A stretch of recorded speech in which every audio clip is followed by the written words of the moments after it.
Not fun to spend New Year's in the hospital, so we wish her a fast recovery.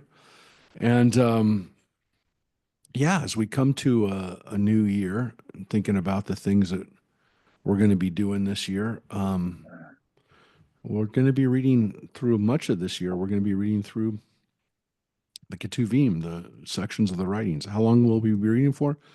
Good question. I tried to figure it out recently, and there's definitely some variables, I'm going to be out of the country a little bit in February and March, but yeah, like the first week of March.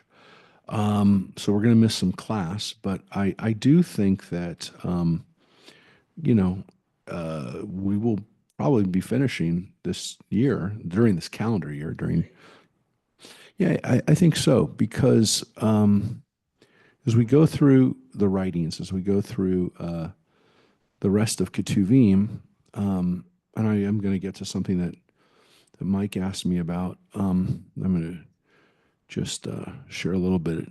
It's something that we haven't studied because, quite frankly, it's not really part. We've talked about it. We've actually read part of the Apocrypha, um, but I just will just tell you that the for Tuesday morning for our class that you're all a part of right now, and hopefully the people are joining us from on Facebook right now. Um, the over we just started Ketuvim, but we read the biggest book, which was Psalms by far. We spent probably about in the end that was a good part of maybe almost 5 months. I think I figured started that over the summer, um, and so we really read that over a good part of 6 months. And so that's such a big part of the overall text of Ketuvim, which again, it's a miscellaneous, it's a potpourri of different kinds of things. But Proverbs will probably be reading over the period of the next, few more weeks, probably 4 or 5 more weeks. Book of Job, I figured would take about 5 to 6 weeks. Song of Songs is 1 week. Ruth is 1 week. Lamentations, the book of Lamentations is 5 chapters, probably 2 weeks. Ecclesiastes probably will be 3 or 4 weeks. And then the book of Esther, which we always read at Forum, but we really don't read the whole book, kind of summarize the meaning of it. That'll probably be 3 or 4 weeks. And the book of Daniel, which is roughly the same length, will also be about 3 or 4 weeks. Book of Ezra, a couple weeks. And then Nehemiah, which is also written about the same period of the return of the Jews from the Persian exile, 5 weeks. And then the last sections of Ketuvim are Chronicles, the book of Chronicles, which are a retelling of the history that we have in Kings with some interesting information included and some other interesting information left out from the book of Samuel and Kings. So that's what's in store for us. And Chronicles probably is going to be 10 to 11 weeks. So that's probably about 3 months just there. But we'll see. I think it'll be, roughly, it's a little over like a year and a half to go through Ketuvim. So we'll see. But Psalms, figure that's about a third of it. But Mike was asking me just before we started here about the book of Enoch. So you saw a documentary that was talking about it, Mike, in the Bible. And the book of Enoch is definitely one of those books that kind of it's the most famous of those of what we call the Apocrypha, the books that were not included in the Bible, but were written by Jewish authors. In some cases, these books were preserved by the church, the Catholic Church.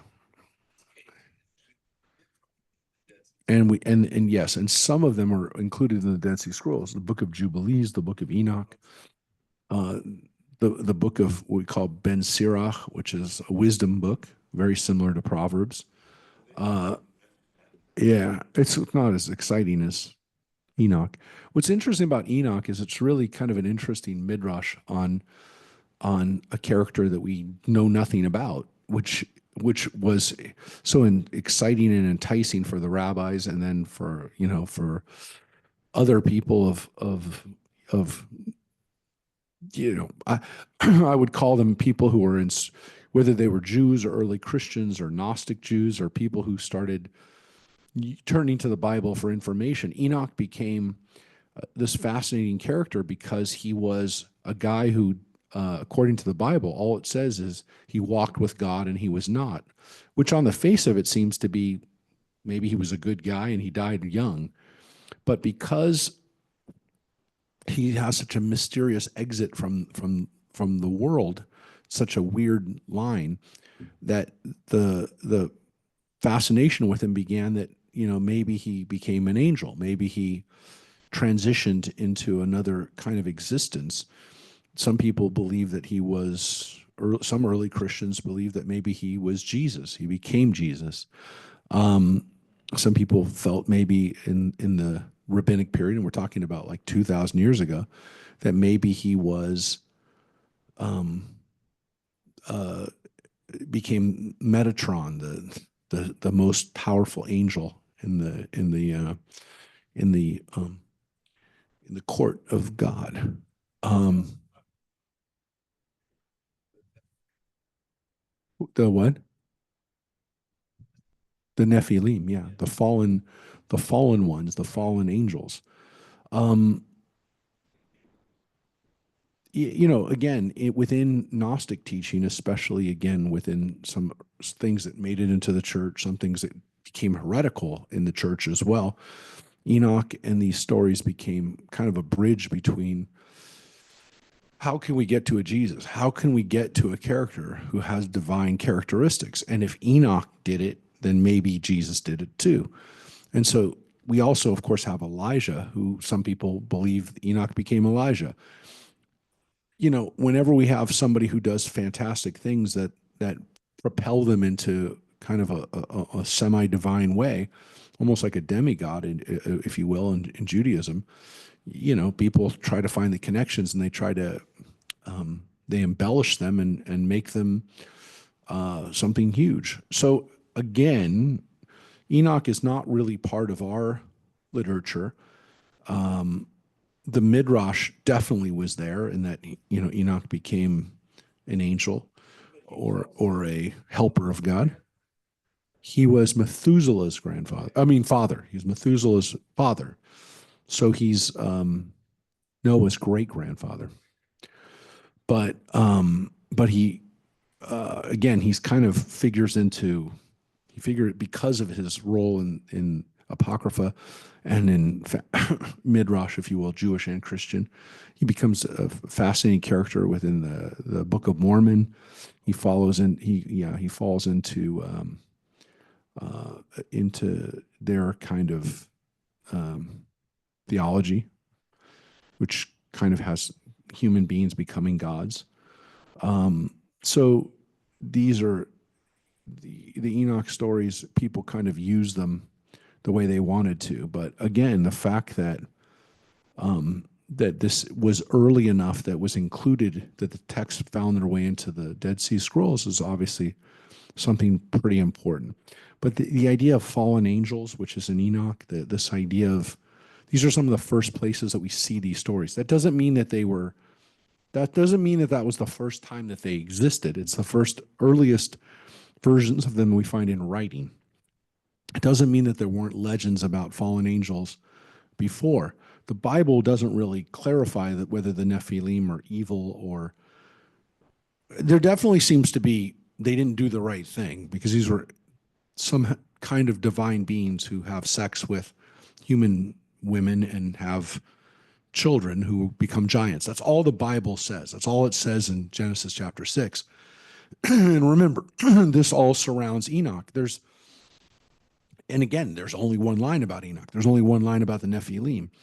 The stories are so incomplete in the Bible that the people who read the Bible wanted more. And again, it's possible also that they didn't just want more, but that some of these stories existed at the time of the Bible and just they didn't make it into the Bible. And the Bible writers didn't want to include them or didn't feel like they needed to include them.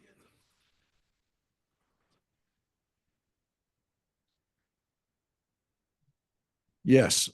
The problem is that they left it there. And and anyone who reads it wants to know more. And so you can't throw people a bone like that and then not give it to them. And so again, I've told this story when I finally felt comfortable enough to approach my Bible professor, Richard Friedman, about, a question about the Bible. I think it was the first question that I ever like kind of spoke to him after class about was, what's this in Genesis 6? What is this line? Because it's such a weird line. And, I wanted to know from someone who knew, what does this mean? And he said, look, it's probably a legend that existed that everyone knew.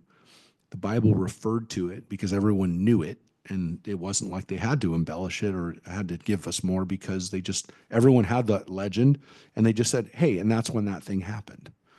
So it's almost like you establish that this is when that happened, but you just throw it out there. It's almost as if, I use this analogy sometimes, but it's almost like they Forrest Gumped it by, like, showing Forrest Gump with Richard Nixon. Oh, and this is in Noah's time, that's when the Nephilim were. And they just threw it out there. Everyone knew who Richard Nixon was. You just had to show a picture of him and everyone knew who he was. And that's what the Nephilim kind of function in the Bible. Everyone knew what it was. They didn't have to go into it, except for we don't really know what it is. And so we don't understand the context, but they did. The people who lived at that time knew what the context was, and so they could make those references. So it's frustrating, and it definitely, I guess, leads to interesting midrash and interesting stories that people put into it. But a lot of it does seem to me, whether we talk about angels or we talk about people who go to heaven and get powers, to me, all of these stories reflect the human desire to transcend our abilities.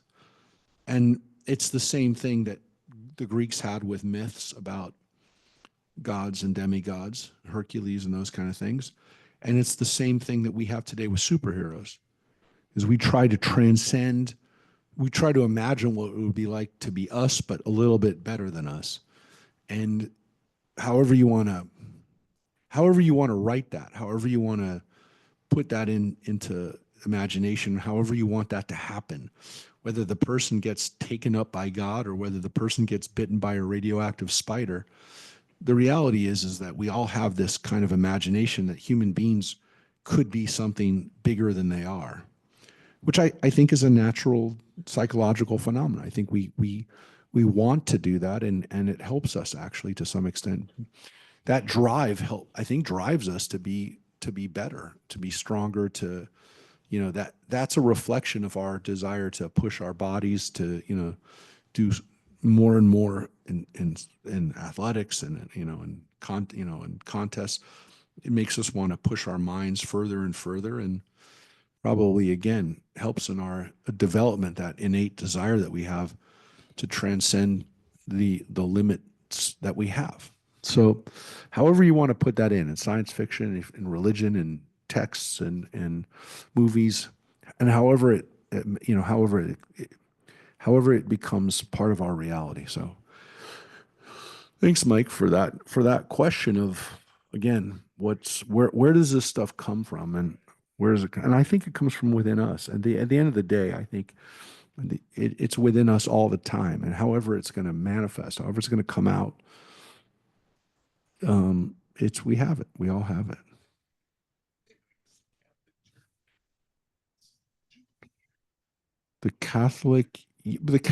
So yeah, uh, the Catholic Church has these books, right? Enoch and the Apocrypha, books of Maccabees. We've talked about this. If it wasn't for them, if it wasn't for the Catholic Church, we wouldn't have the books of the Maccabees. We really wouldn't know it. But uh, a Jubilee year is a little different. So the Catholic Church has this year, or coming up, 2025. Yeah, 2025 is a Jubilee year, and the Catholic Church kind of uses these Jubilee years as a way to send a message. I think this year, the Jubilee year, the message is Pilgrims of Hope, and it's the um, yeah, that's going to be their message. So it's it's been going on. They've been doing Jubilee years, it says now, for 700 years. So the wonderful thing about 725 years to be precise. So just to put it into context, um, again, that's one of the things that makes the Catholic I Church have a so question. similar to It's Judaism is that they do things for a long, long time. They've had traditions for hundreds and hundreds of years. Yeah. um I just it's off topic, but I want to know, do you have any thoughts on the passing of Jimmy Carter? You don't want my thoughts on the passing of Jimmy Okay. Carter. I thought that, No, yeah. I honestly, I mean, it's tough. I mean, what do you say? The guy It served is our tough. country. The guy, Yeah. the guy was a president. Um, so And he yet he deserves the compares Israel honor to an apartheid accorded to state. somebody who's served our country. Yeah. He served our country in war. Um, and I think he was completely misguided and he was obsessed with slamming Israel. So I Yeah. think that he, I don't want to speak ill of the dead, especially as the man's not been buried yet. But yeah, he was a problem for Israel before he even left. Well, before he left office, and again, people saw that this was going to be a problem. 1980, when Ronald Reagan became president, more Jews voted for a Republican than they ever had in, I think, 70 years or something, like some ridiculous amount of time. It was a watershed moment. And again, it didn't change the voting patterns of Jews in the country. But since you asked, Gail, I will tell you, I remember that my dad, who was well ahead of the game and had been a lifelong Democrat, and really, I think in most ways was a Democrat his whole life, he was so incensed with Jimmy Carter that he decided Jimmy Carter had a black tie event to do fundraising in 1980 during the campaign. This was back when campaigns, would raise a couple $1 million. That would be the end of it. And my dad did a counter event. He did a black tie protest, and it wasn't really necessarily, "Hey, let's go out and vote for Reagan," but it was protesting Carter and some of the stuff that he'd already said about Israel in 1980 after Camp David. And I mean, all I can tell you is that in some cases, and people have written about this in the last couple of days, that Jimmy Carter flat out lied about some of the stuff that happened at Camp David. He treated Menachem Begin very poorly, and he flat out lied about some stuff. So, um, That I didn't know. I was so just wait, remembering. so let me just tell you what happened though, Gail. And I remember this, and I don't blame Jimmy Carter for this because it wasn't he didn't do this, but so this is 1980. I mean, this isn't like 1930. I mean, I remember it. I was a kid, but I was old enough to remember it. I'll never forget it. So when my dad did this, and I want to say this again, he didn't officially endorse Reagan, though I do remember going to a Reagan event that was at a synagogue in the Valley, and I don't remember which one, but it was in the Valley in 1980. And so he came short of endorsing Reagan, I think, but he got so much flack for endorsing, and he was only, in his mid 30s, late 30s when he did this. He got so much flack for coming out publicly against Carter as a Jewish community leader that people said he was going to never, ever be able to show his face in the Jewish community again. Yeah. Yeah. Wow. He got slammed so hard. And it was tough for him because he was not expecting it. But some of the really big fundraisers for Carter, who were major players in the Jewish community, they said, "You will be persona non grata in the Jewish community." Now, it's different now. It's totally different now. But in 1980, it was not like this. You could be a Jew who voted for a Republican, but you couldn't do it in public. You couldn't come out Mm. in public. 1980 changed that. And he was on the forefront of that. And again, afterwards, he voted for Democrats, he voted for Republicans, he voted for whoever was going to be better on Israel. But he took such flack for that that he was really worried about it. I mean, he really worried that he had destroyed his business and he had destroyed his credibility for doing it. And he didn't understand why. He got people to come to the event, by the way. It was somewhat of a successful event, I remember. I mean, I think it was pretty successful. I mean, I remember there was publicity and he got people to come, but yeah, he took a lot of heat for that, and I felt bad for him because he was worried about it. He just thought he was doing the right thing. He said it was a no-brainer. I mean, this guy is dangerous to Israel, and of course, Carter got progressively worse about Israel, getting to the point that he wrote books that were he actually published books that were very anti-Israel, basically called Israel an apartheid state, and so he was shunned by a lot of American presidents. To their credit, most American presidents did not welcome him into the office and ask for his advice, especially about Israel. But it became a really he somebody wrote, I was actually Michael Oren yesterday in the Jerusalem Post wrote that Jimmy Carter legitimized delegitimization of Israel. That's what Jimmy Carter did. And so, yeah, I think my dad was right. I think he was early on in sensing that. And again, it's not like I didn't, I, exp, I appreciate that you asked, Gail. I was not coming on to rail against Carter, but since you asked, and again, I don't like to speak ill of somebody who served our country. No, it's not just about Carter. It's about the Jewish people and how Yeah, things no, changed and the and it's idea of true, and Israel. I mean that has to be recognized, and people have recognized it. But I will just tell you from a Yeah. personal experience, I do know that it was a tough time for my dad. It was one of the And I first just times. It wondered what was you one of the remember. first times that people called him up and said, "You're on the wrong side, and you're going to pay the price for this." Because previously he had already started to get publicity for standing up against the Nazis in Skokie. He had stood up against the oil boycotts of Israel, Standard Oil, and some other stuff in the 70s is when he started. But this was the first time that people said to him, "You're wrong, and you're gonna pay the price," and they threatened him.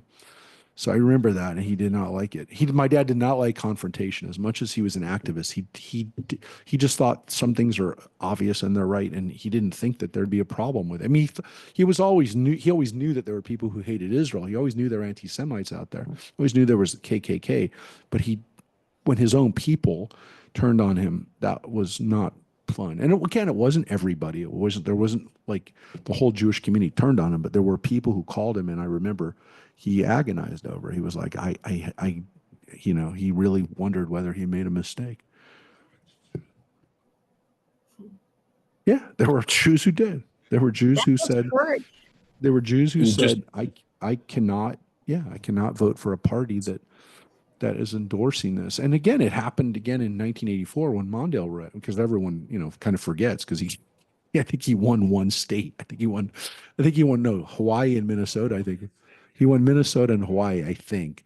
But yeah, he also,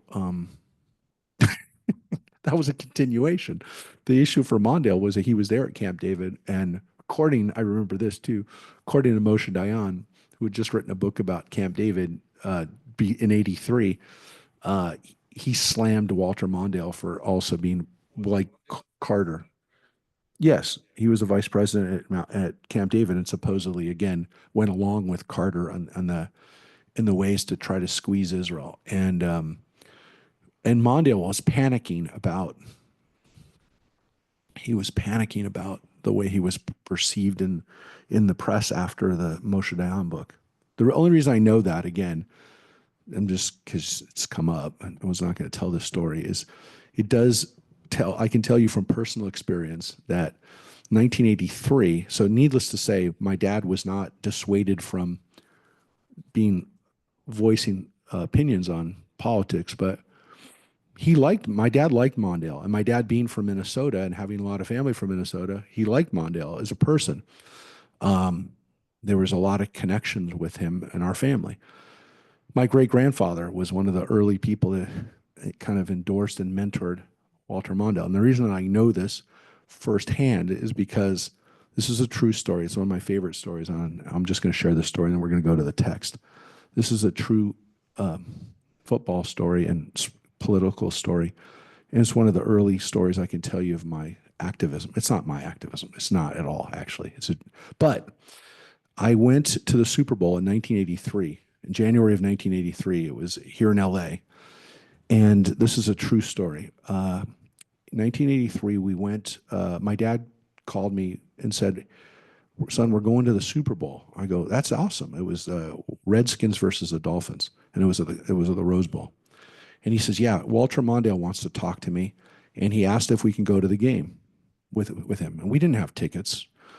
Like he asked him if he was going to the game. I think my dad must have said, yeah, of course I'm going to the game. We were not going to the game, but my dad went out and got tickets. And in those days, they were probably like $300, but it was a lot of money in those days. And my dad was like, we're going. I go, awesome.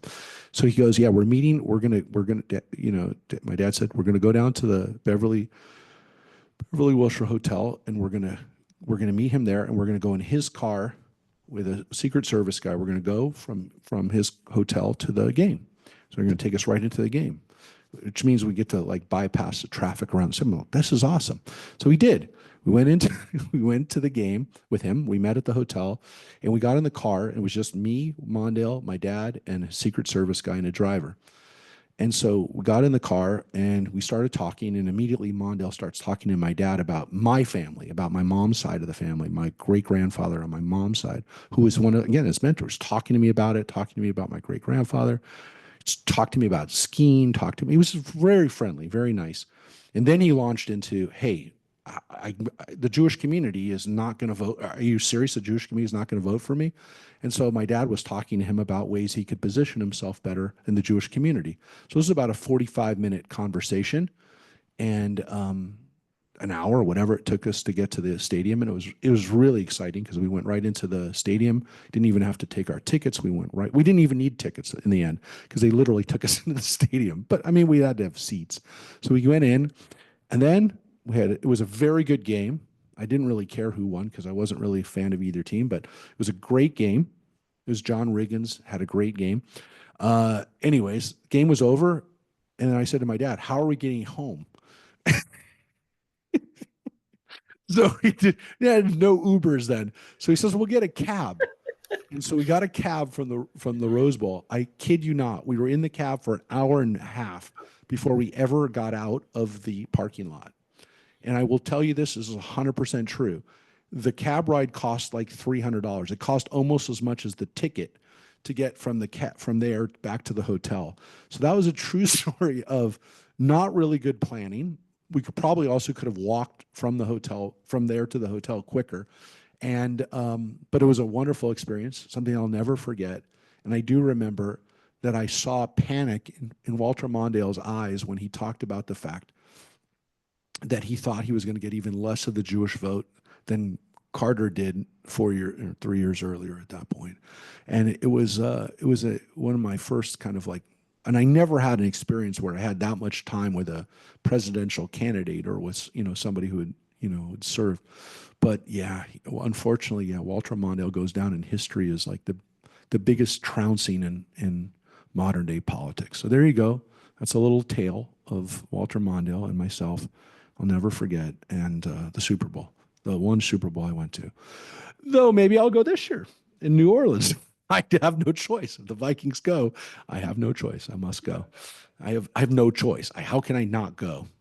Anyways, there you go. And I say that's about a 15% chance right now, 10 or 15% chance. But it's trust me, it's a 15%. It's 15%. That's still good. I mean, it's not like, but yeah.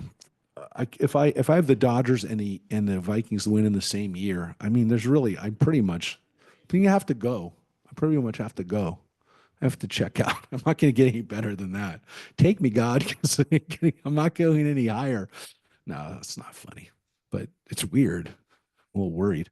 Let's turn to the text now. On that note, lots to think about today. Thank you, everybody, Thank you, Gail, for sending me off on a tangent about Walter Mondale. I had no idea that we'd be talking about that today. Hey, but now you know. We're in the middle of a thoughtful book, Thank you. I was thoughtful. Thank you. It's a little tale that you got of the rabbi and Walter Mondale as a kid. But I will tell you one thing. I will tell you one thing though is amazing about this guy Mondale, and I'm sure it's with other political candidates too. But literally, when we came into the stadium, people started saying hi to him, and people walked up to the car and said, "Hey, I met you at so and so's place in Iowa, last year at the barbie." The guy remembered the people. I mean, it was phenomenal. And just random people came up, security guards and people in the stadium saw him when he came in. I couldn't, like, it was unbelievable that this guy remembered people like that. I was so amazed at this guy's recall for just people. And these weren't politicians. These were literally people on the street, but whatever.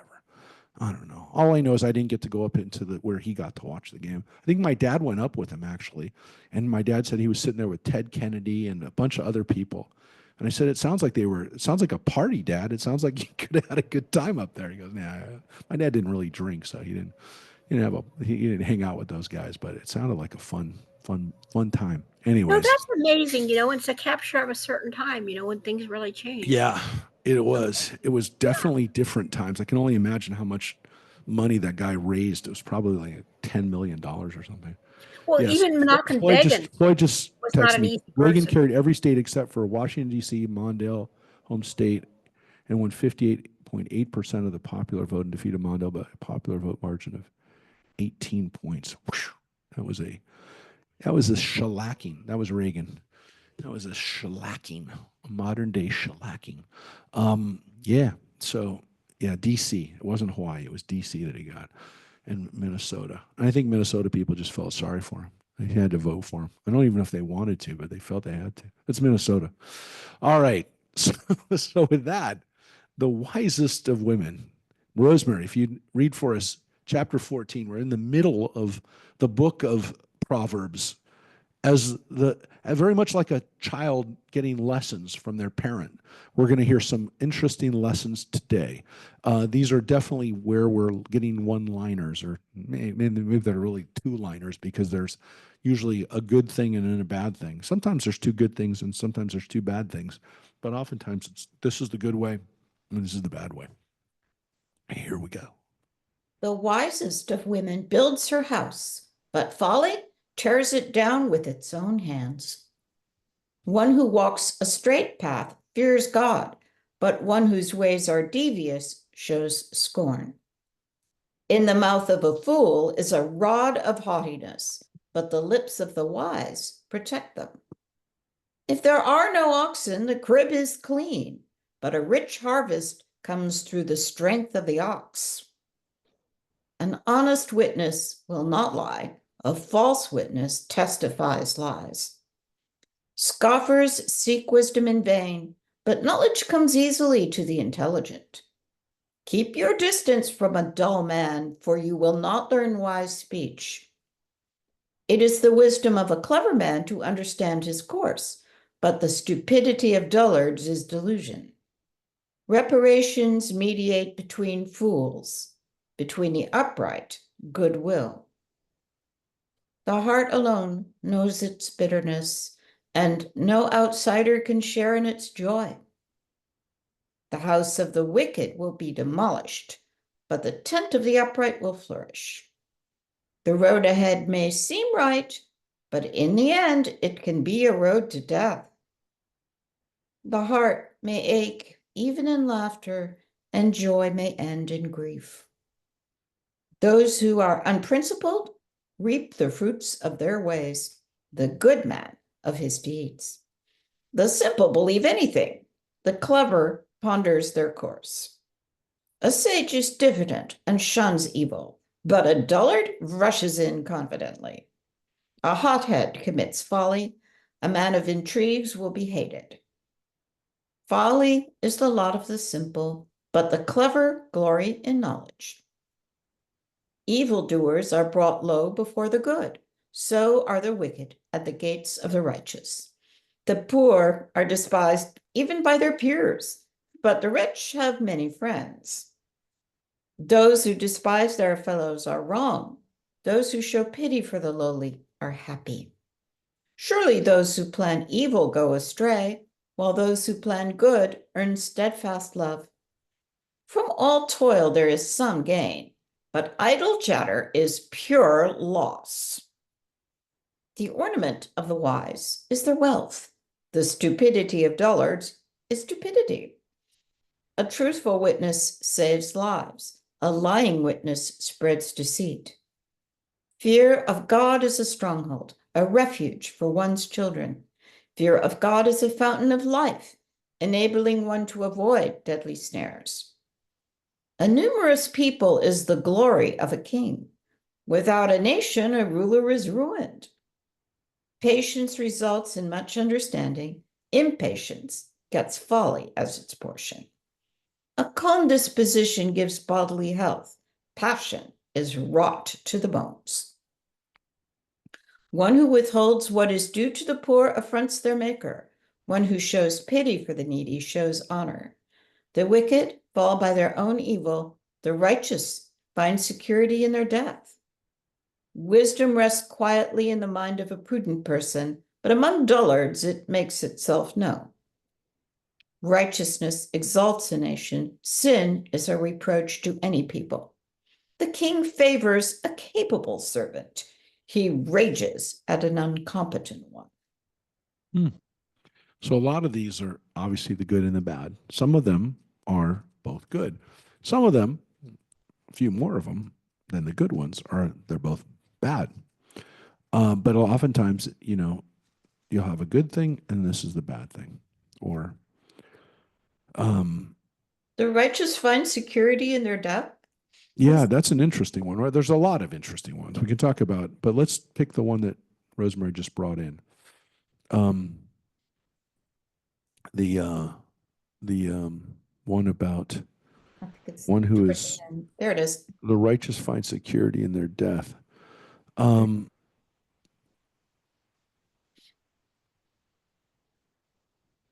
Yeah, I'm just looking to see if there's a different way to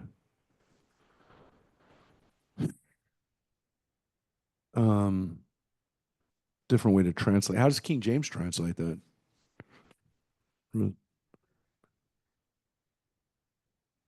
Yeah, that's probably a better translation. I think the intent is the righteous are not afraid of death. They're hopeful when they die that this isn't the end. And if there is an accounting, they're not worried about the accounting.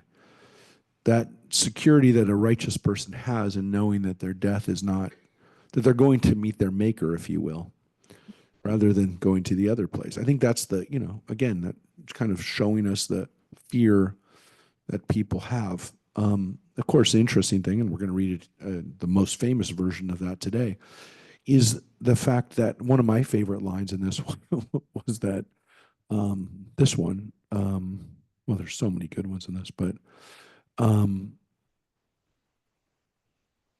the road ahead may seem right, but in the end, it can be a road to death. People oftentimes don't see the path they're on, right? They don't see it. They think they're on the right path, right? They think it's right, but it may not be. So that confidence that sometimes people have, even in their own demise while they're going off the cliff, you're like, you're going off a cliff, man. Yeah. So we're going to read the most famous version of that to some extent. But yeah, there's definitely that understanding that sometimes we're in kind of living in the delusional, our own delusion, self-delusion. There's so many good lines there. Anybody else want to pick out a line that there's so many good ones. I mean, I love this one, reparations mediate fools, right? It's the people who are, fools. And again, the word that they use here is, there's lots of words that they use for fool. One of them is a lates. This is yalitz and avelim. Actually, in here it's evelim, the fools, and evel and a let's. Those are the words that are used for that. A Casil is a dullard. They translated The as one right dullard. there, though, that's a great line. There's scoffers is the let's is used there too. But this idea that, fools, or, the whatever you want to call them, idiots, people who are stupid, go to court they try to mediate. They try to get reparations, in monetary reparations from each other, but good people have goodwill with each other. They can shake on a deal. They don't need to worry about it. They trust each other, right? What? The translation they have for Casil is a dull person, is a dullard. Casil? I think it might be spelled differently. It is. It's spelled differently. No, it's spelled differently. Uh, the other words we have for a person that's a bad, kind of the dumb people, the bad people, whatever you want to call. This is a let's, a Casil, a Neville. A Neville is another word that we have. Yeah, these are all words that we. This is avel, which is they translate as folly or. So those are the bad. There's not that many words they have for evil people. Will also be reshaim, which are wicked. Usually translated as wicked people. There's so many great. I mean, look at this line. The heart may ache even in laughter. So, so many. I mean, this one too. The simple people believe anything, right? But a clever person thinks about things. Ponders their courses, the way it translates it. But however you want to look at it, is they think about it. Yavin, they think about it. They try to come up with. They try to discern the right way. We use the word discernment, bina, to have discernment. So many good lines here. The poor are despised even by their peers. The rich have a lot of friends. By the way, that's not like saying, hey, that's a good thing. It's a statement of fact. Sorry. It's a fact. What do you do with that? Think about it. Think about it. Think about whether you're friends with somebody because they're rich.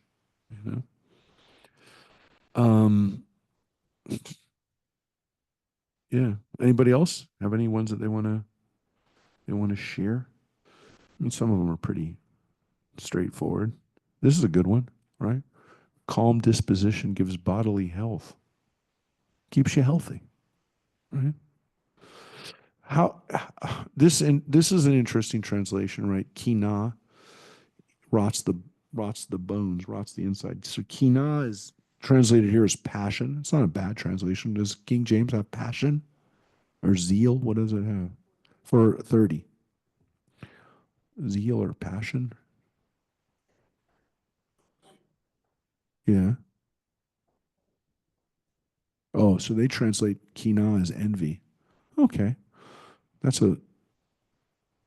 I don't know if envy is enough. It's probably, look, the reason I think they translated it as passion because it means like, I mean, I don't know if they're talking about sexual passion, that literally will lead to disease, which is something that they've said before in this book in Proverbs. But I think they're really talking about more than that, though. I think they are talking about people who get worked up about stuff. So get worked up too much, rot your bones. You know, but this idea that there's a correlation between your attitude and your bodily health is a really interesting idea, which we now know. I mean, science has proven it. We look at the data on people who are able to keep calm, and we know that they have longer lives and they're healthier. Anybody else? There's so many good ones in here. I mean, so many good lines in here. Yeah, definitely great things to think about, ponder. Definitely take some time, right? Think things out. Try not to be responsive or reactive. Road rage is not a good thing. Definitely not a good thing. Any other comments? Well, let's go into 15 then, shall we? Let's take a look at this next chapter, which kind of continues some of the lines here. A gentle response allays wrath. A harsh word provokes anger. The tongue of the wise produces much knowledge, but the mouth of dullards pours out folly. God's eyes are everywhere, observing the bad and the good. A healing tongue is a tree of life, but a devious one makes for a broken spirit. A fool spurns a parent's discipline, but one who heeds reproof becomes clever. In the house of the righteous there is much treasure, but in the harvest of the wicked there is trouble. The lips of the wise disseminate knowledge, not so the minds of dullards. The sacrifice of the wicked is an abomination to God, but the prayer of the upright is pleasing. The way of the wicked is an abomination to God, but those who pursue righteousness are loved. Discipline seems bad to whoever forsakes the way. One who spurns reproof will die. Sheol and Abaddon lie exposed to God. How much more the minds of mortals? The scoffer who dislikes being reproved will not resort to the wise. A joyful heart makes a cheerful face. A sad heart makes a despondent mood. The mind of a prudent person seeks knowledge. The mouth of dullards pursues folly. All the days of a pauper are wretched, but contentment is a feast without end. Better a little with fear of God than great wealth with confusion. Better a meal of vegetables where there is love than a fattened ox where there is hate. A hot-tempered man provokes a quarrel. A patient person calms strife. The way of a sluggard is like a hedge of thorns, but the path of the upright is paved. A wise son makes his father happy. A fool of a man humiliates his mother. Folly is joy to one devoid of sense. A prudent man walks a straight path. Plans are foiled for want of counsel, but they succeed through many advisers. Having a ready response feels satisfying, and how good is a word rightly timed. For the intelligent, the path of life leads upward in order to avoid Sheol below. God will tear down the house of the proud, but will establish the homestead of the widow. Evil thoughts are an abomination to God, but pleasant words are pure. Whoever pursues ill-gotten gain makes trouble for the household. One who spurns gifts will live long. A righteous person's heart rehearses the answer, but the mouth of the wicked blurts out evil things. God is far from the wicked, but hears the prayers of the righteous. What brightens the eye gladdens the heart. Good news puts fat on the bones. One whose ear heeds the discipline of life lodges among the wise. Those who spurn discipline hate themselves, but those who heed reproof gain understanding. The fear of God is the discipline of wisdom. Humility precedes honor.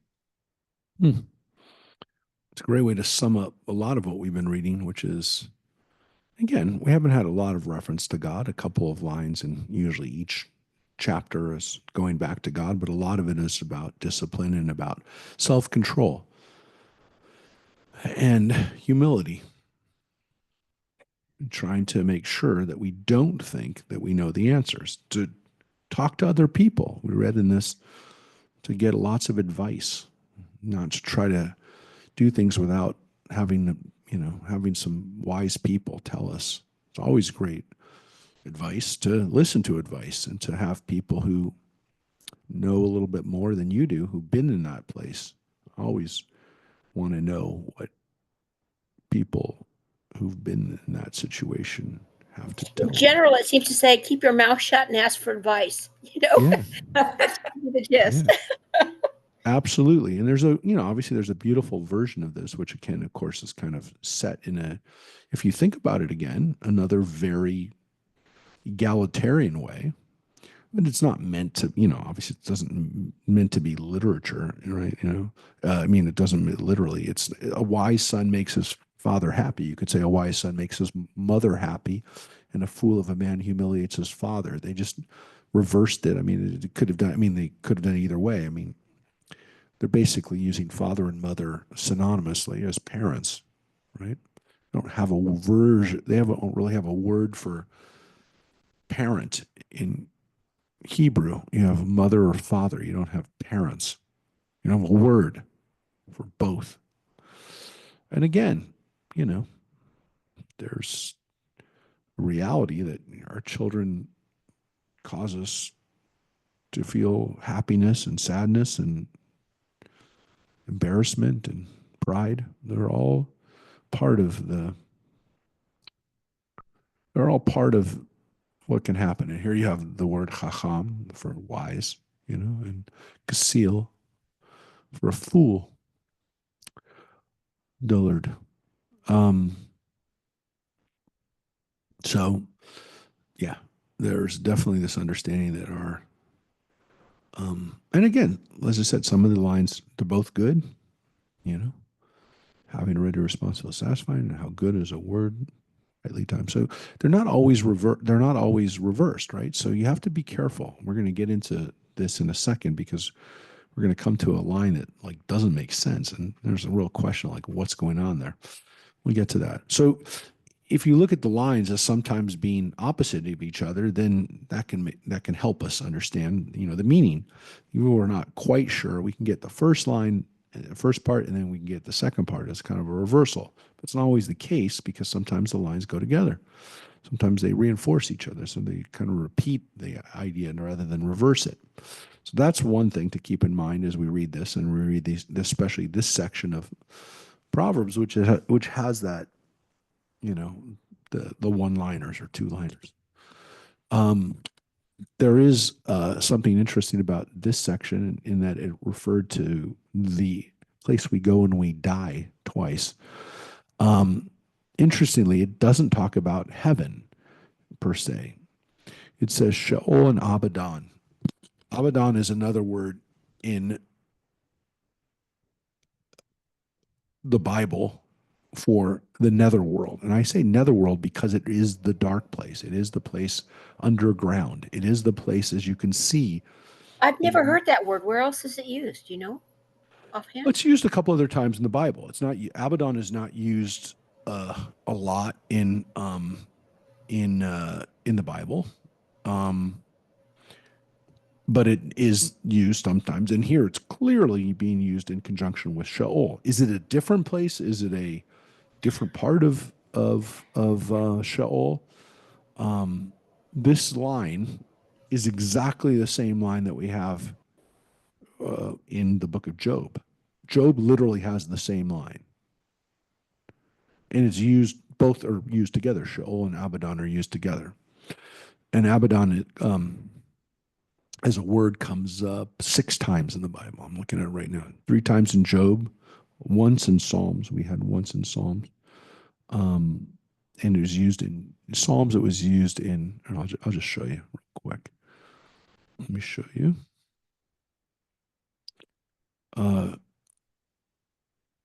It's used 3 times here. Look in line 26:6 in Job. Sheol is naked before him. Abaddon has no cover, meaning God can see what's going on down there, which is interesting because again, it's saying that God can see everywhere. The line is saying, if God can see what's going on in the deepest, darkest parts of the universe, you don't think God can see what's going on in you? That's what the line says. That's the literal meaning of that line. Okay? That's what it means. In here, in Job, it's saying the same thing. Sheol is naked before him. Abaddon has no cover. God can see what's going on there. In Job, it says, Abaddon and death say, we only have a report of it, which is, again, another version of like personifying hell or the netherworld. I won't say hell, the netherworld. Because these are personified, my friends, this leads to the fact that Abaddon is sometimes referred to as, by the time of the Dead Sea Scrolls, again, getting back to what Mike was asking about, apocryphal texts and things like that, that Abaddon is the guy who runs Sheol, right? And so he becomes a person, a personification, because you have it in Job. Psalms, it's clearly, that line in Psalms is clearly, again, the grave and Abaddon are used juxtaposed with each other, right? It's death. Here's the line we just read. And then there's going to be one more in Proverbs. Sheol and Abaddon cannot be satisfied, nor can the eyes of a man be satisfied, which is, again, just like hell. There's always room for another in hell, or I don't say hell, in the netherworld. I mean, you can say the dark place, or the deep place, if you will. Yeah, which kind of leads us to well, we'll get to it. We get to Proverbs chapter 27. You can kind of get the connection here. So, again, Abaddon, by the time of the Talmud, in the Midrash, is not a good place, right? It's a place in Gehenna, which is another word for hell. Gehenna is never used as a good place, by the way, in the rabbinic literature. It doesn't exist in the Bible, except for Gehinnom is a place where child sacrifice was done in. It's a place. Gehinnom is a place in the Book of Kings, but in Gehenna becomes hell in Judaism. New Testament, the first time in the book of Revelation where we have Abaddon used as a angel of Sheol, flat out saying this is the guy, right? So again, in the rabbinic literature of the time, it's still a place. By the time of Christianity, we start to get that revelation. Again, the personification of death in Job is not the same as this thing, calling him an angel of death. And then, of course, for our friend, here's the Gnostic text, right? Abaddon is the name of the demon or the devil himself. And wait a second. I'm going to get to some of the other places that we see Abaddon mentioned. Here we have it in Pilgrim's Progress, except there he's referred to as Apollyon, which is the same demon. But yeah, in you will see Abaddon used in some.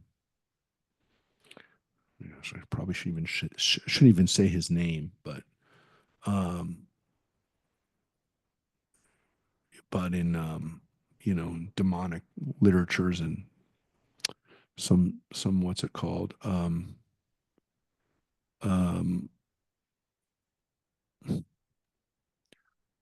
what's it called, like horror, satanic horror stuff, you'll start to see the name pop up. Interestingly though, one of the guys who wrote about hell and heaven and this stuff, John Milton, he referred to Abaddon as a place. So he wasn't referring to it as a guy, and he wrote about demons and stuff like that, but he referred to Abaddon as a place. Yeah, I mean, I'm interested in this stuff because to me, it's our mythology, it's our superhero literature, and it's our way of bringing the nightmares and the hopes and the recesses of our consciousness and subconscious to the world, into light, into letting people see what we're really thinking about. But yeah, here it seems to be pretty clear a location. But again, it's used. Sheol is used, not Abaddon, but Sheol is used right here too. Which, when it says it leads upward, the assumption here, of course, is it's going to another place in the sky or somewhere in heaven, if you will. Lamala is the Hebrew word. doesn't say heaven, but it seems like there's another place to go. So maybe you're starting to see heaven and hell differentiated by this point. Which again, if Proverbs has from a late date, then you kind of would say, but it doesn't really say heaven. I mean, I just want to say it does not say heaven. I mean, the implication can be that you're going up. I mean, that's what it says. It leads upward. Um, I mean, but I'm going to tell you, leading upward is just like anywhere not down there, right? So I'm just saying, leading upward can also be staying here. Nobody does. Nobody by this point, nobody wants to go here. It's pretty clear that this is not. This is underground. This is down deep. This is not a good place. Not a good place, and not the good place. So whether the good place is just staying alive, it's difficult to say, but it does say upward. Could be up to heaven, but not necessarily.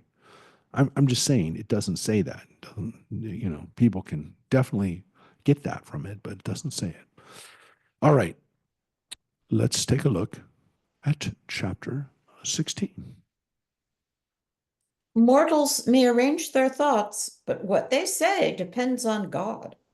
People look approvingly on their own ways, but God probes motives. Entrust your affairs to God, and your plans will succeed.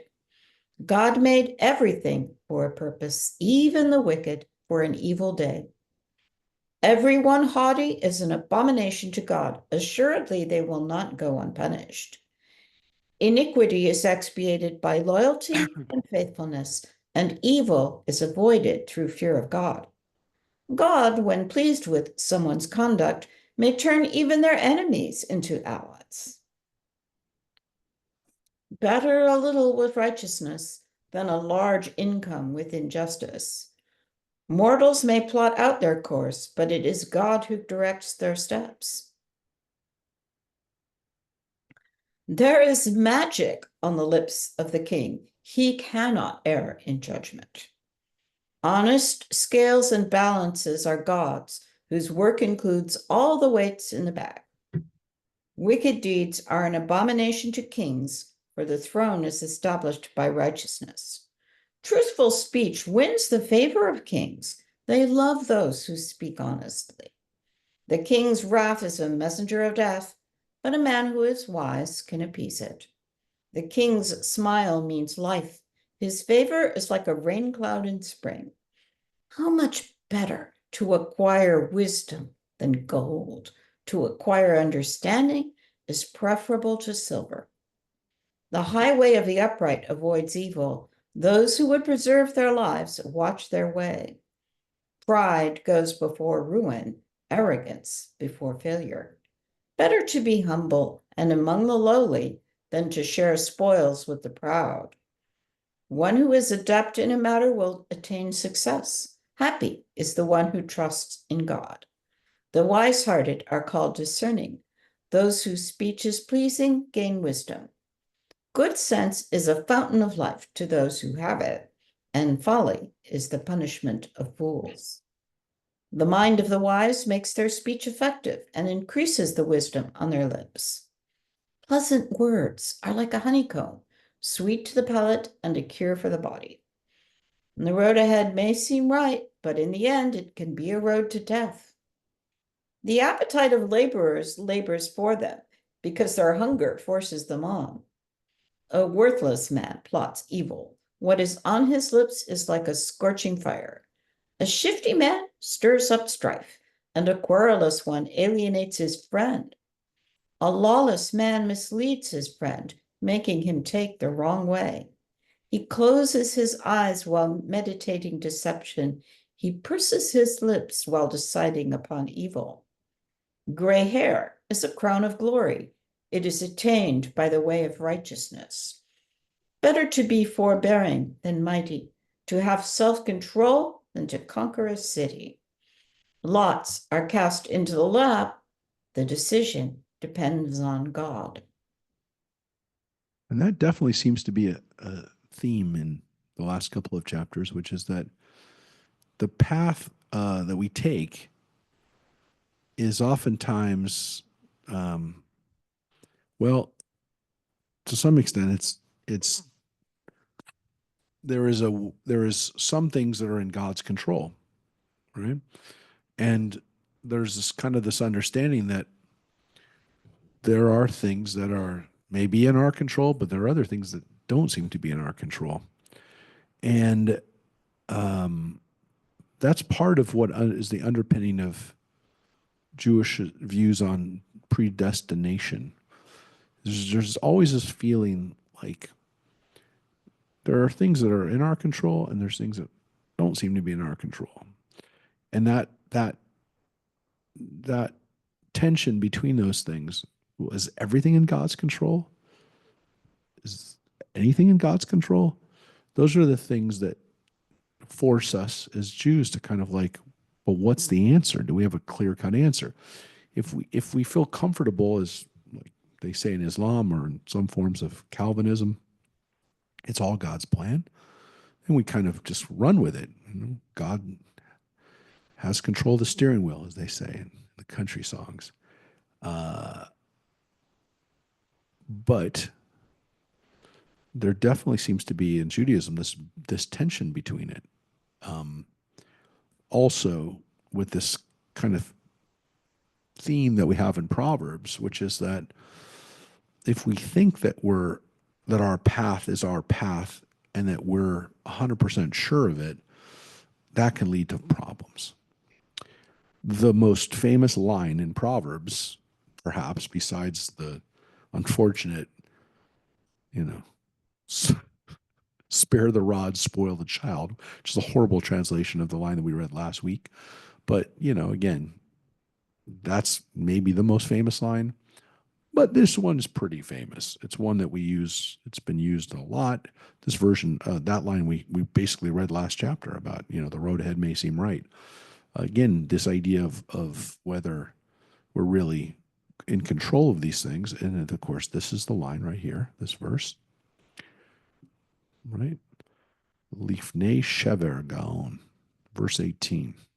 Right? 16:18. Mary, what's your King James translation of that? Yes. Yeah. Pride goeth before destruction. A little bit. Yeah, that's the famous way that people know it, the King James way, in the presence of mine enemies, for Psalm 21, much more, even when people say in the presence of my enemies, in the presence of mine enemies. Yeah, pride goeth before destruction. I've always heard it was pride goeth before a fall. That's also sometimes used, but there's definitely a sense like this is a complete disaster. Yeah. Look, this understanding that when we're so sure of ourselves and we have no humility, that we're bound to have destruction, is kind of this tension that we have in Judaism of understanding that there's some things out of our control.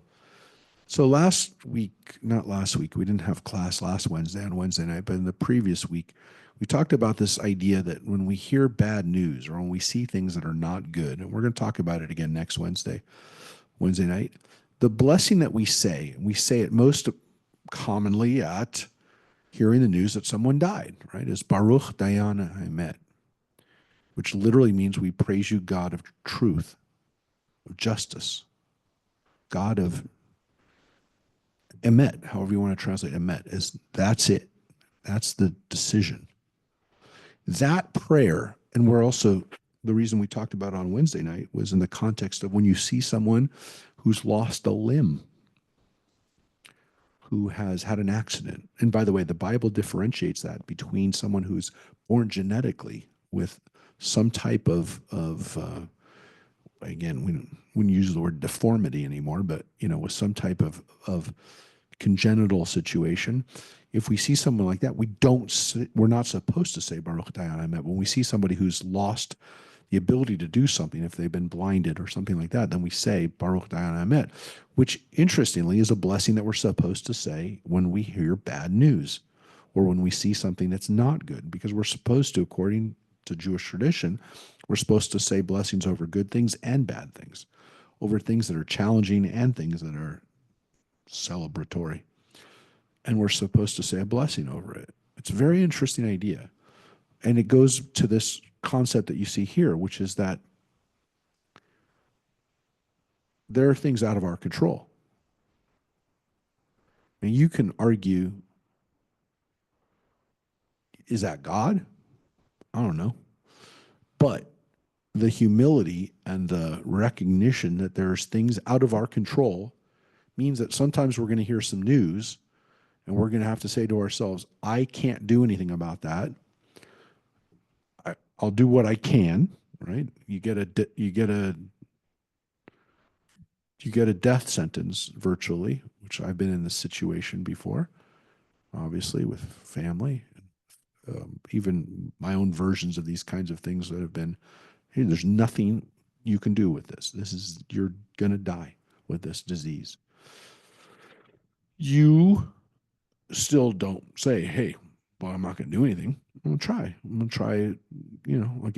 I'll get treatments. I'll get pain mitigation. I'll try to be comfortable. I'll try. You can't do anything about the verdict to some extent, and so you say Baruch Dayan Hamet. It's out of my control, God. I don't know.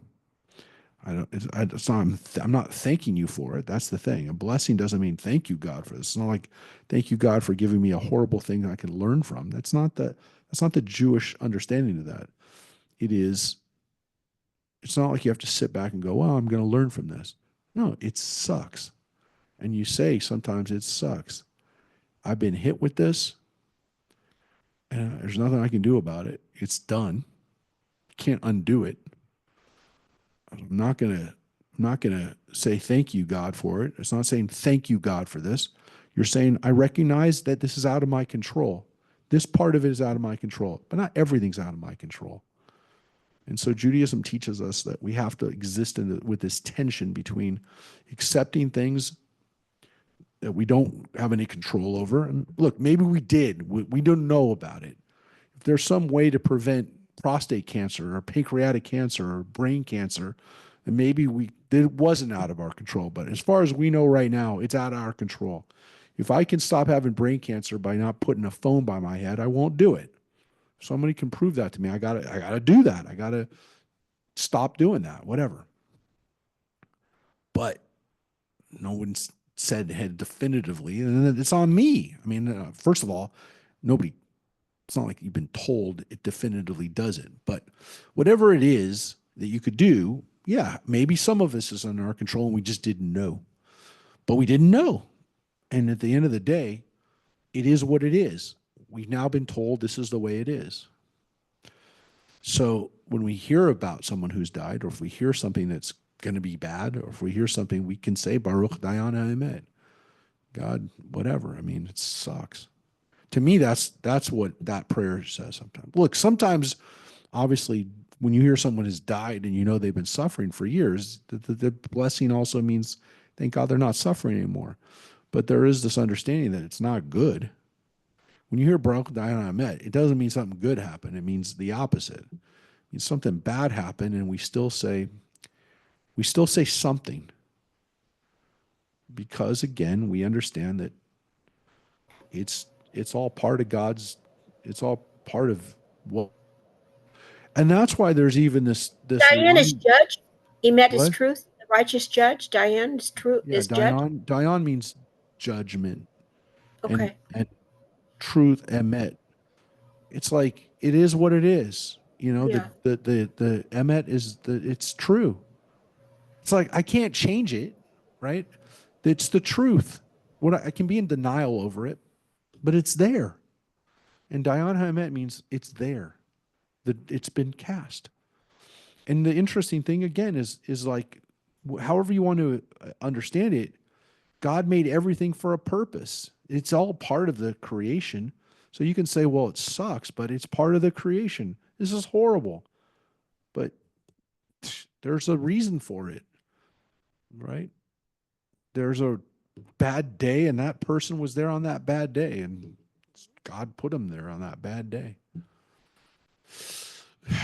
Yeah, when a horrible person drives a car through a Christmas market in Germany, what are you going to say? You say Baruch Dayan Haemed. I can't undo it. It was done. So we say a blessing that is not, again, we equate the word blessing with something, oh, it's a blessing, it's good. Well, no, that's not what a bracha in Judaism means. It's an acknowledgement of we're part of something bigger. And sometimes the being a part of something bigger means that part, I had no control over it. I understand that. I feel powerless against it. And that's, by the way, probably one of the most important things that Proverbs is telling us. Don't be haughty. Have a sense of humility. And if I say to some extent, again, to be humble over and over again, right? Over and over again. And that's this way this thing kind of ends right here. This chapter is, have some humility.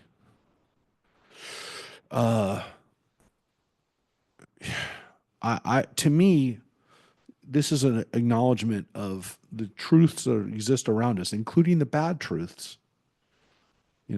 All of these things that remind us,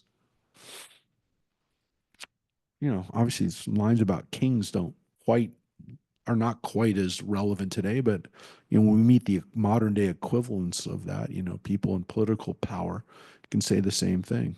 But yeah, I mean, there's a wonderful understanding here that you have to have humility. I'm just looking around here. Anything else? Yeah, the way this previous chapter ended, humility precedes honor. How are we going to make sense of this? Sometimes with some humility.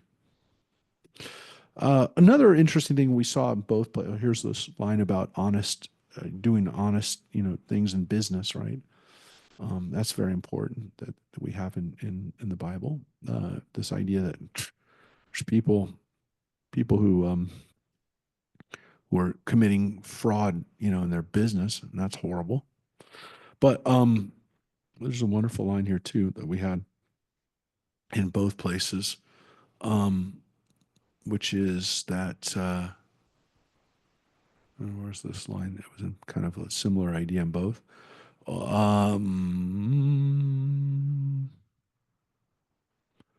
Yeah, I mean, this kind of idea, how much better it is to acquire wisdom than gold, to acquire understanding, right?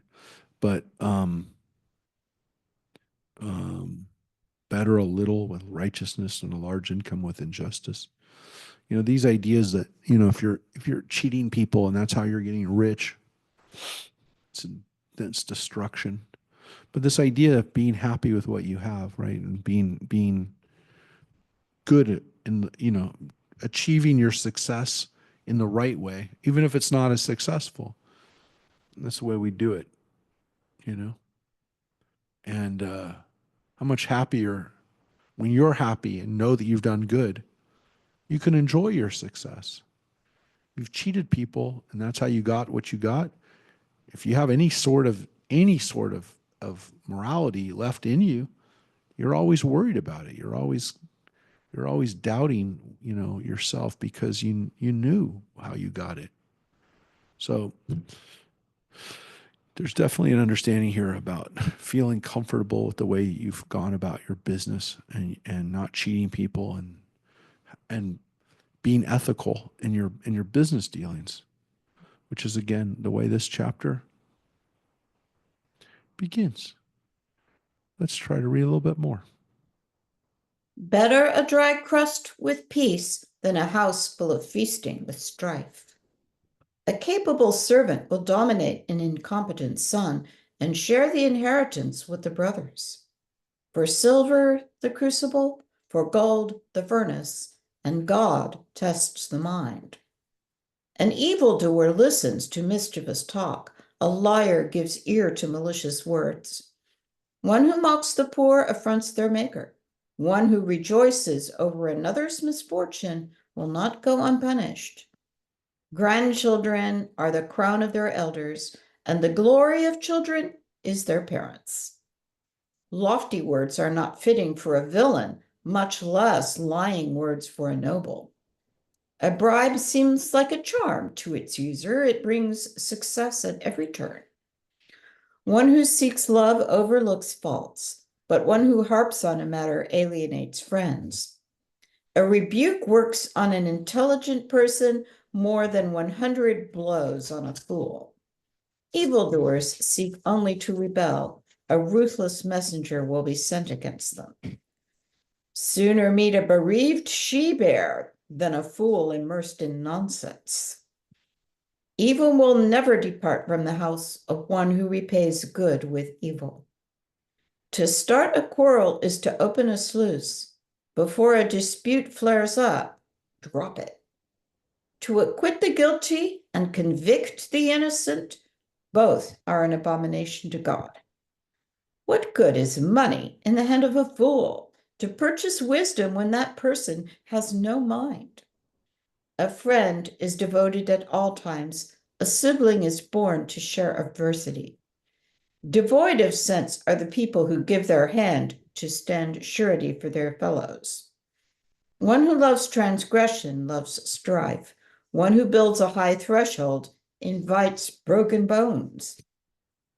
Crooked minds come to no good, and the double-tongued fall into trouble.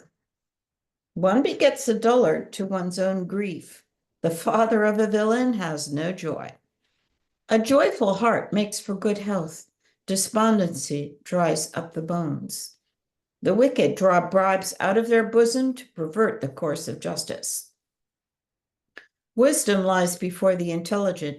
The eyes of dullards range to the ends of the earth.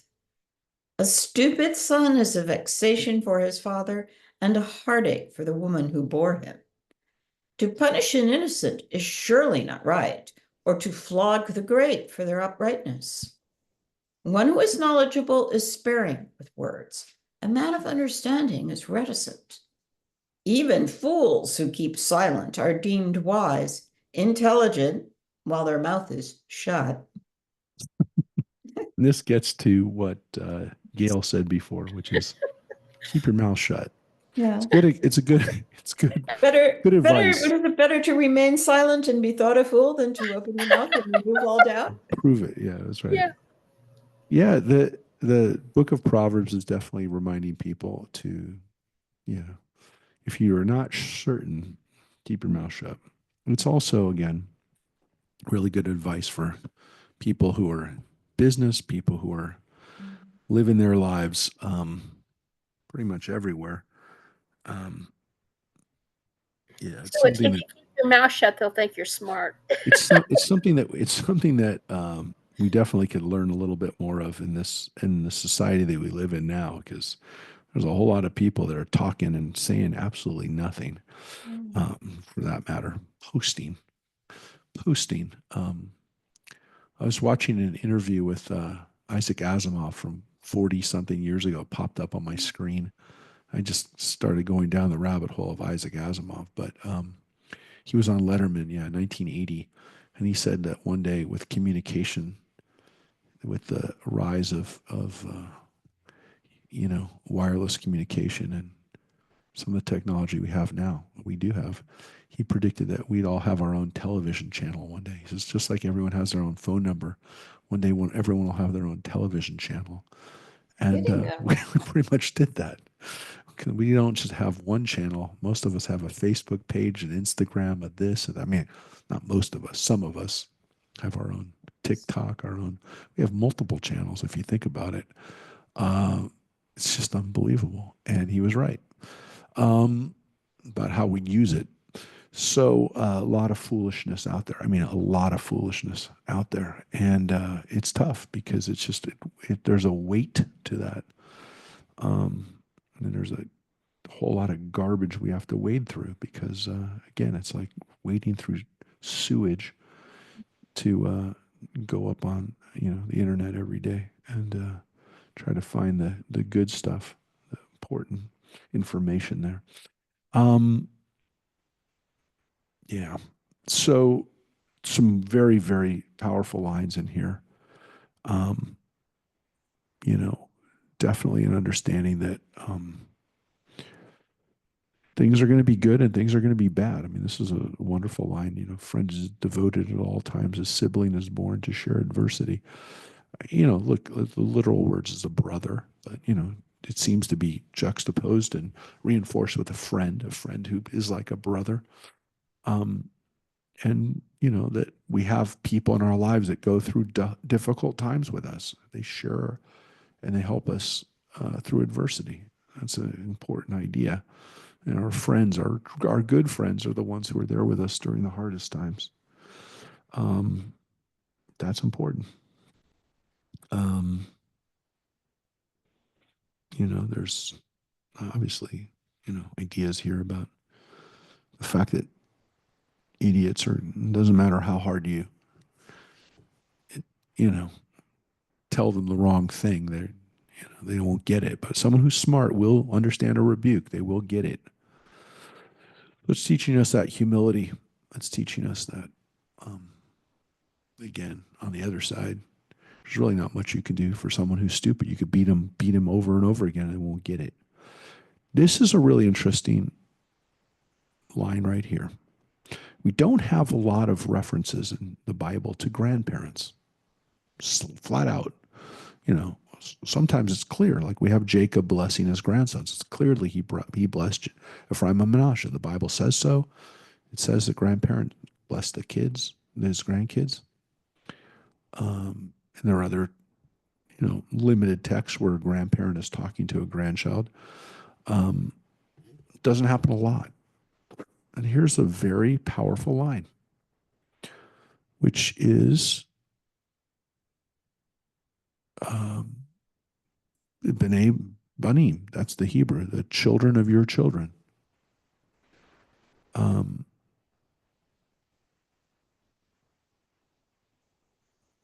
They're the Ateret, which is translated as crown, which is a great word for it. But it is definitely compared, the structure. It's used with Tiferet, which is glory. So we have a lot of grandparents in our group right now who will attest to this, which is that just as children can be a glory to their parents, grandchildren in particular are a crown. So there's a beautiful line here in Proverbs about being a grandparent. And it's one of the few places in the Bible that we actually have references to it as a role, as a state that people would be in, of being a grandparent. I mean, the implication, of course, is that people who reach a certain age as elders would have grandchildren. And here it does use the word zkanim, which is the word we use for elders, people who are older. But what is the crown of old age or being an elder? It's a very politically correct word, but again, zkanim are usually referred to as wise people as well. So it's not just that they're older, but it's definitely somebody who's older. The word sometimes is translated, you'll see, even as a graybeard. A graybeard they'll use that phrase for zkanim, older people. But look what they get. They get to have a crown of grandchildren, it's a beautiful idea. So not a common one, not a common reference in the Bible to the state of being a grandparent, but this is one of them. So it's good to know. Anybody have any comments on that? I don't know, but it's good to know. It's good to know that we have good things to look forward to. Yeah. It's good to know too that people who mock the poor are also mocking God, right? And then definitely not to rejoice over people who've had some difficult times. I think that's real important to remember too in our humility, because we might be in that situation. And then right towards the beginning, we have this, well, as I said here, right at the beginning is that idea that sometimes, wealth doesn't necessarily bring us happiness. If there's bad stuff going on in our success, our financial success, doesn't mean we're going to be happy. But here's an interesting one too. For silver, the crucible; for gold, the furnace, God tests the mind. Which seems to be, again, this understanding that we go through difficult things, just like metals have to be refined. We get refined. We get tested. Now, here it translated, of course, God tests the mind. What does the King James say? Yes. The word libot, this is a plural, by the way, or many people's hearts or minds, but here they went with the translation of mind, definitely to get the intention of this. I think they really should have somehow used the word heart in here somewhere, because the trials are oftentimes not felt intellectually. They're felt by us on an emotional level. And the lev is definitely has an emotional component, even if it has a rational component. We know that because oftentimes when the Bible wants to use the word for mind, they use the word lev. That's the word they use for your mind. But it also has a obviously connotation of the emotions. And so that's where we would feel these. The word in Hebrew is bochen, trials.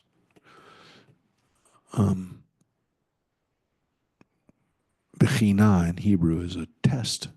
You sit in a test. Bechina. Our hearts get tested. I think that makes for a better translation, but a better indicator of what this means, which is we go through tough times, just like metals go through a refining process. Our tests and our trials and our difficult times oftentimes create something that is valuable. And it doesn't, again, mean that we have to go through them in order to, that we have to learn through suffering. But there's this understanding that sometimes, again, our suffering does teach us a lesson. And that just like the metals go through a refinement process, so do people. And the refinement process is not, when we say refined, the person's refined, we usually mean that their behavior is refined. In Judaism, it's really, and it's not just Judaism, but other religions and other traditions that teach us that we go through a refining process. It's tough. It sometimes gets real hot, but we go through a refinement and a if you will, leaving behind some of the stuff that we don't need.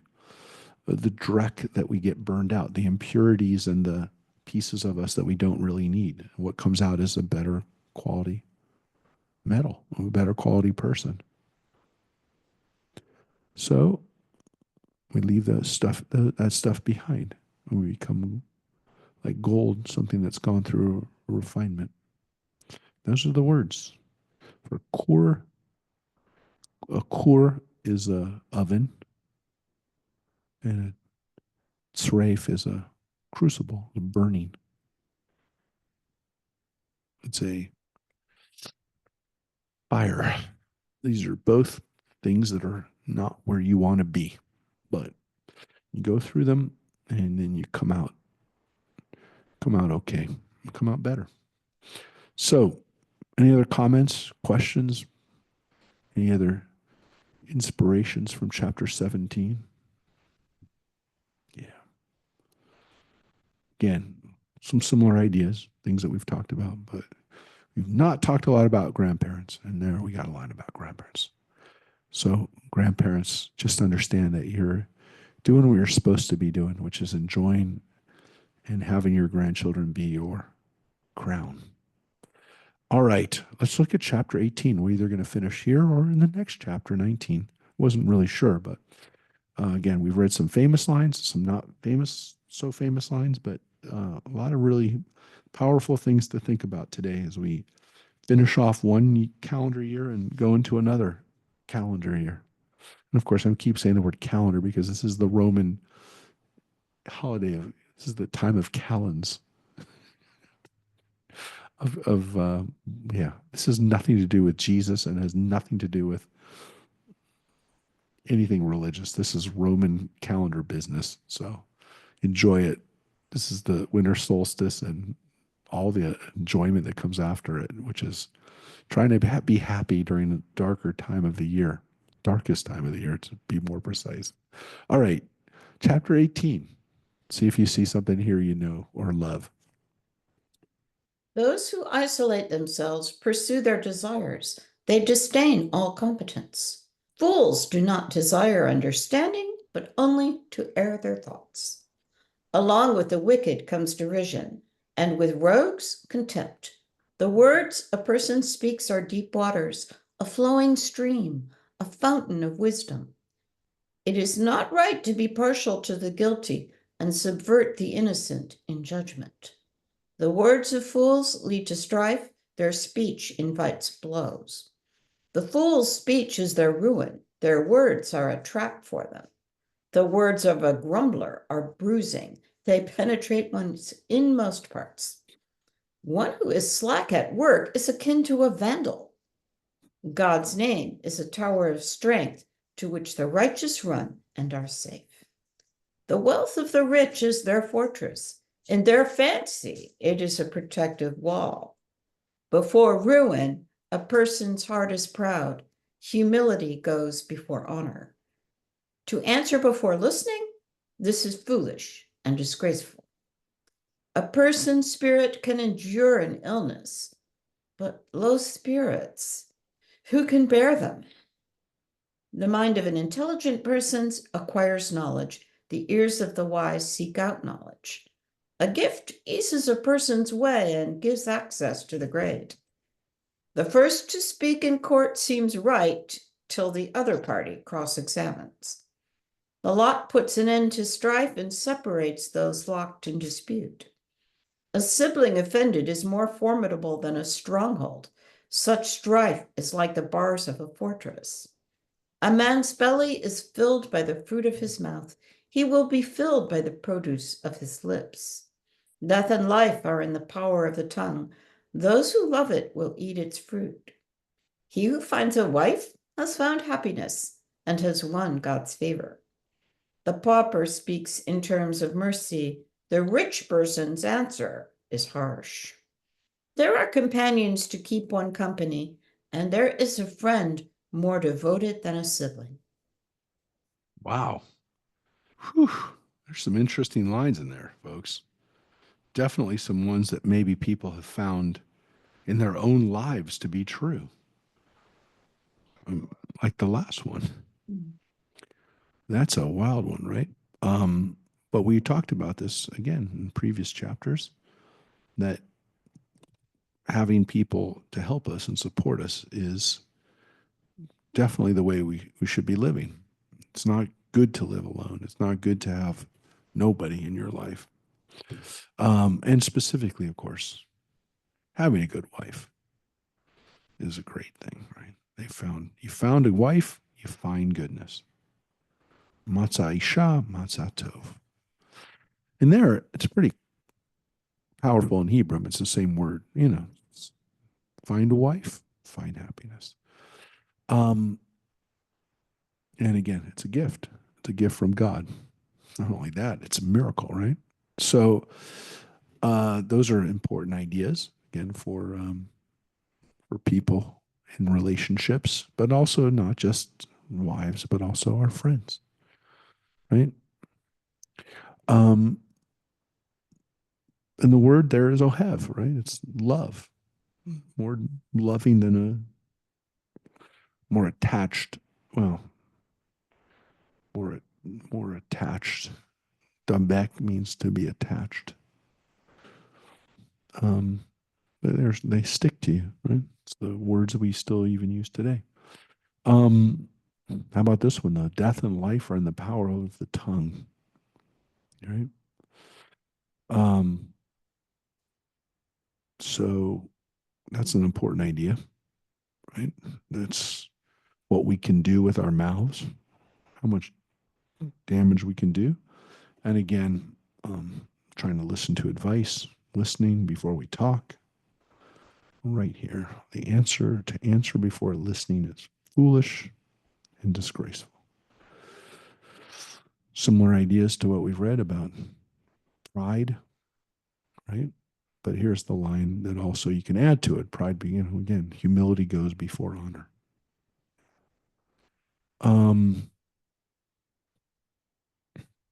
This is interesting too for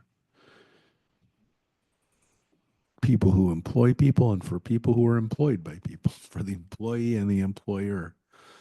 Again, if you're not working, the word here is mashchit. Right? I'm sure that King James doesn't have the word vandal in it, but Baal mashchit can be somebody who, what's the King James say? Slothful is not, that's the first part of it. What's the last part? A great waster. Yeah. Baal mashchit is somebody who, is somebody who is the owner. A Baal is an owner or somebody responsible for. Mashchit is waste or destruction. Useless, wasting stuff is probably the best translation of that. But yeah, it's wasting time. It's wasting someone's money. They are destroying. They're destroying productivity, and they're destroying somebody's faith in them.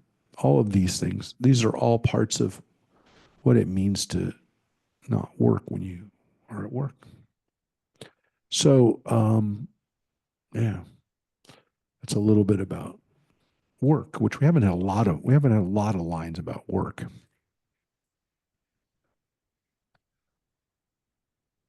Just in this last week. Yeah. Yeah. Um, but again, you're not supposed to be by yourself, right?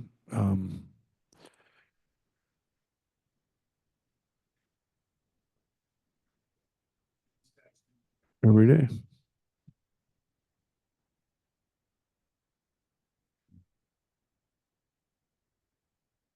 You did. That's good. That's good.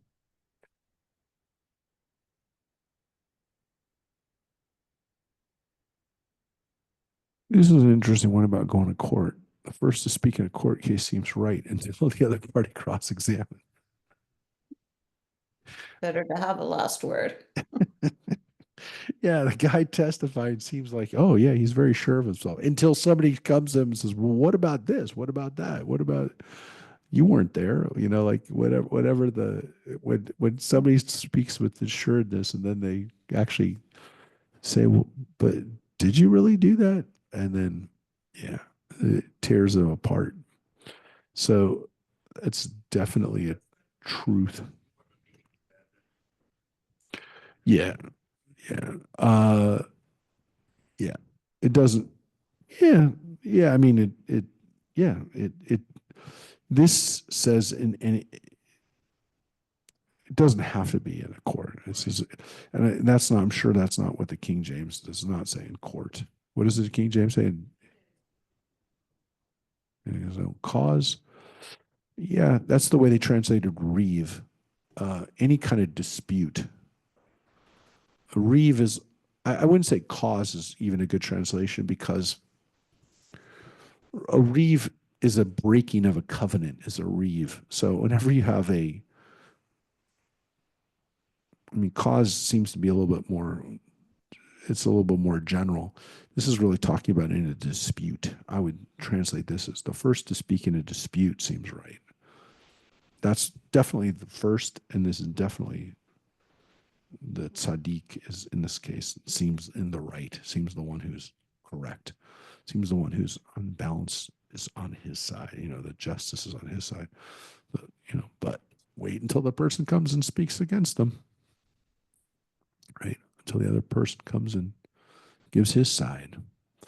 That's really kind of what it's talking about. But it's definitely true. You see people in court, or you see somebody testifying about something.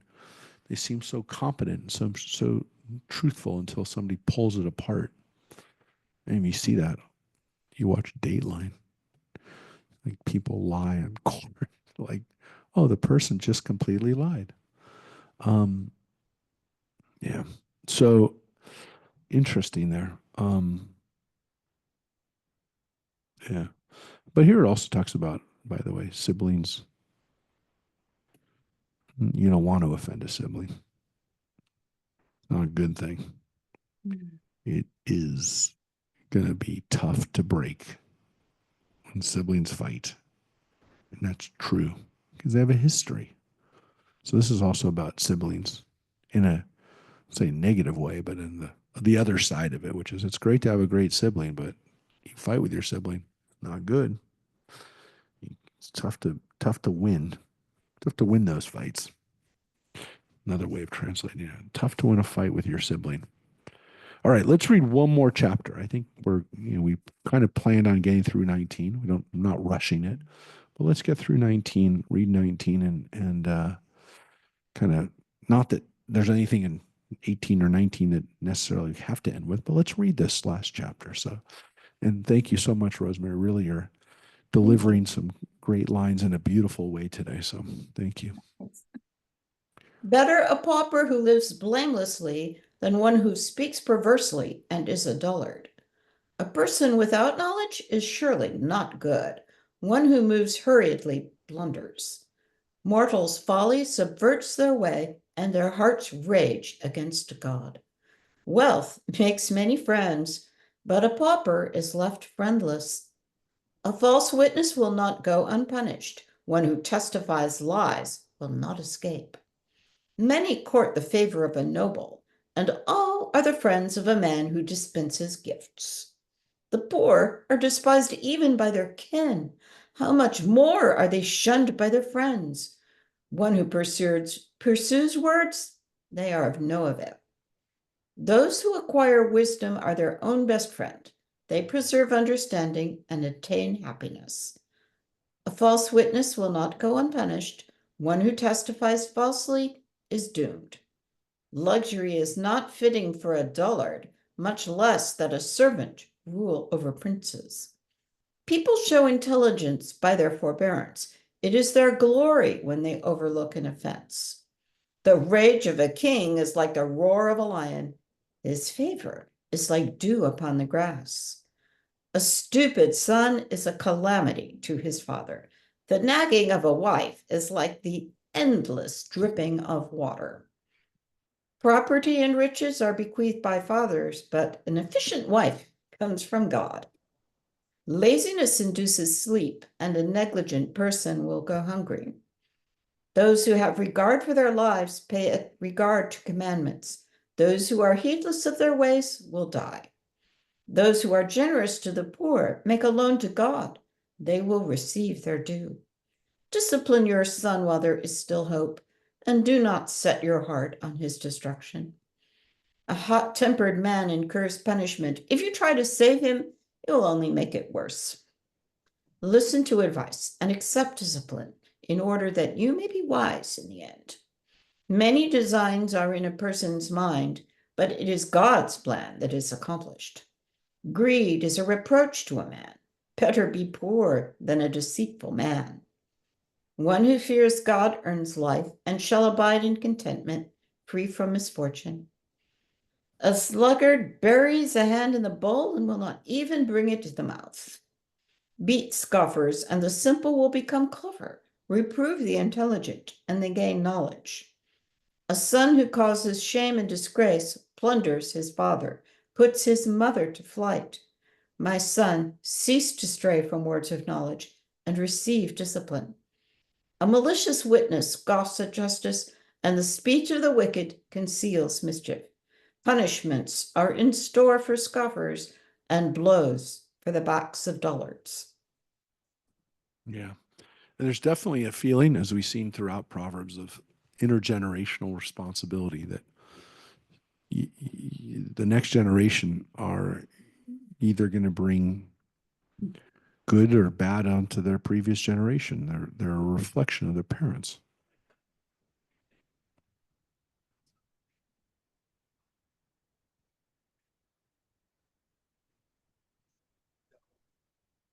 I think we lost you.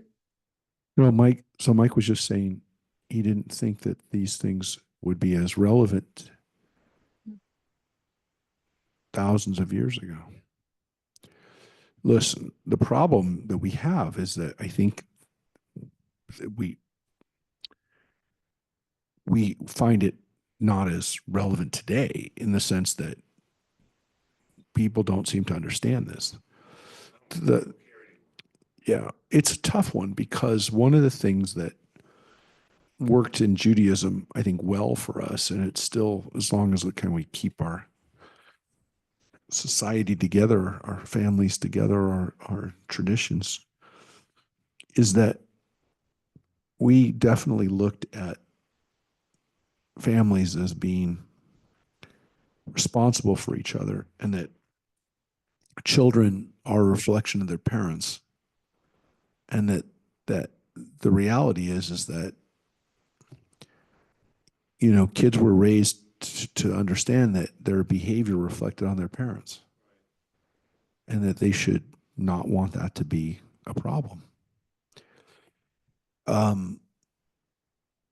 Again, is this shame or guilt or a combination of both? I don't know. But the reality is that we were raised to be as in Judaism and Jewish tradition, Jewish families, we were raised with an understanding that our behavior reflected on our parents. And look, the whole system works if you care about your parents care about you.